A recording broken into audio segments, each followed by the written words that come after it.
চলে গেলেন ভারতবর্ষের আরেকজন প্রথিতযশা আলেমে দিন এবং বক্তা, পশ্চিমবঙ্গের বিখ্যাত আলেমে দিন, মুবাল্লিগ ও মুফাসসির কোরআন, সুবিখ্যাত বক্তা হযরত মাওলানা সোহরাব আলী খান সাহেব গতকাল অর্থাৎ ৮-৯-২০২৪ রবিবার ইন্তেকাল করিয়াছেন।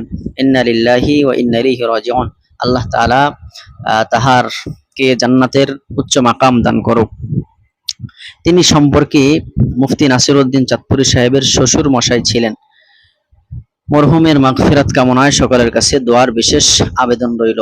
আপনারা যারা ওনার বয়ান শুনেছেন সকলেই দেখেছেন যে এত মুরব্বী বয়সেও আল্লাহ পাক রব্বুল আলামিন ওনার দরাজ কণ্ঠ দিয়েছিলেন।